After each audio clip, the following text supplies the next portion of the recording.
कौन भैया मेरे बड़े भाई हैं। अरे वो गाना बम्पर हिट बा, आज 100 मिलियन हो गए बा। इतना सुंदर गाना बा कि हर जगह गर्दा कर देले बा। हरी हरी ओढ़नी तोहर छूटल कवना बगिया ए गोरी। देखिए पावर स्टार पवन सिंह का एक गाना हरी हरी ओढ़नी, जिस गाने ने अभी के समय में धूम मचा कर रख दिया है। जहां पे देखा जाए इसी गाने का परचम लहरा रहा है। चाहे बात ग्राउंड लेवल की जाए या फिर सोशल मीडिया प्लेटफॉर्म की जाए, हर जगह पे हरी हरी ओढ़नी गाने ने गर्दा मचा कर रख दिया। और इसी सब को देखते हुए पवन सिंह जी के दिल के करीबी बहुत ही अच्छे कलाकार गुंजन सिंह के द्वारा भी इस गाने की जमकर तारीफ की गई है। और बताया गया है कि पवन सिंह का गाना हरी हरी ओढ़नी इतना साफ सुथरा गाना है, सभी जगह पे इस गाने ने धूम मचा कर रख दिया है। जो कि आप सबने स्टार्टिंग में गुंजन सिंह जी का वीडियो क्लिप देखा, जो कि बीएफसी न्यूज के द्वारा एक इंटरव्यू के दौरान इस सब बातों को गुंजन सिंह के द्वारा बताया गया। और हरी हरी ओढ़नी गाने के 100 मिलियन व्यूज होने पर गुंजन सिंह जी ने पवन सिंह जी को बधाइयां भी दिए हैं।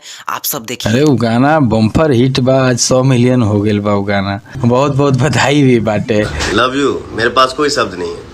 तो यार कितना अच्छा लगता है ना, जब एक कलाकार का गाना हिट होता है तो दूसरे कलाकार उस गाने के सपोर्ट में उस गाने की जमकर तारीफ करते हैं। और वैसे भी ऐसा ही होना चाहिए इस भोजपुरी फिल्म इंडस्ट्री में, जो कि हर कलाकार एक दूसरे को सपोर्ट करे और साथ में आए और अच्छे गानों को देख करके उस गाने का प्रमोशन करे। तो ऐसा ही होना चाहिए, तभी अपना भोजपुरी आज बहुत ही आगे जाएगा। नहीं तो फिर कहाँ जाएगा, आप सब समझ सकते हैं। और अपने ही इंडस्ट्री में हम लोग उंगली उठाएंगे तो कहाँ से विकास करेंगे। तो वैसे गुंजन सिंह जी के इस वीडियो पर आप सबकी राय क्या है, कमेंट बॉक्स में कमेंट करके जरूर ही बताएं। और इस वीडियो को लाइक करें, सभी जगह शेयर करें, ताकि सबको यह पता चल जाए। तो चलिए मिलते हैं किसी अगले और बवाल अपडेट के साथ। तब तक के लिए जय हिंद, वंदे मातरम, जय भोजपुरी।